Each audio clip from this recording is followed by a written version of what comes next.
আমাদের বুলা চৌধুরী সাঁতারে আমার সাথে একবার দেখা করতে এসেছিল। ও বলল, দিদি আমার অর্জুন চাই। আমি বললাম, তোমায় দেবো একটা কন্ডিশনে,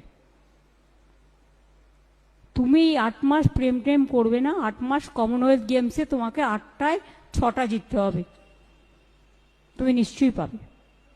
ও কথা রেখেছিল এবং সত্যি করে দেখিয়েছিল। মমতা ব্যানার্জি একজন ডাহা মিথ্যেবাদী নয়, খানদানি মিথ্যেবাদী। কালকে একজন ভারতবর্ষের এবং বিশেষ করে বাংলার গর্ব, বাংলার সাঁতারু মাননীয়া শ্রীমতী বুলা চৌধুরীকে একটা অসম্মানজনক মন্তব্য করেছেন। উনি বলেছেন যে আমি বুলাকে বলেছিলাম 8 মাস ধরে প্রেম করিস না, কমনওয়েলথ গেমসে সোনা আনলে তবে তোকে অর্জুন দেব।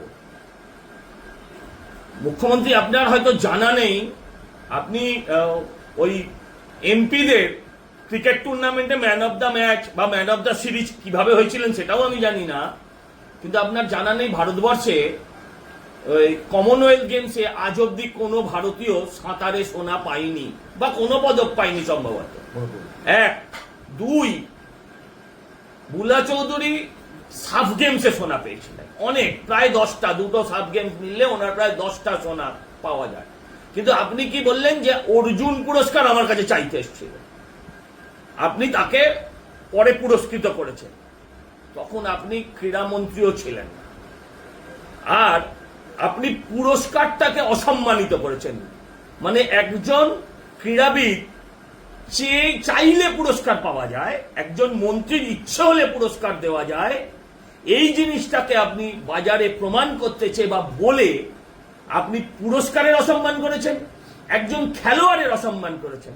তার ব্যক্তিগত জীবন নিয়ে আপনি কি মজা করেছেন সেটার মধ্যে আমি যাব না, সেটা বুলাদি নিজে রিয়াকশন দেবেন যদি ইচ্ছা হয় তার, যে আমি 8 মাস ধরে প্রেম করবি না।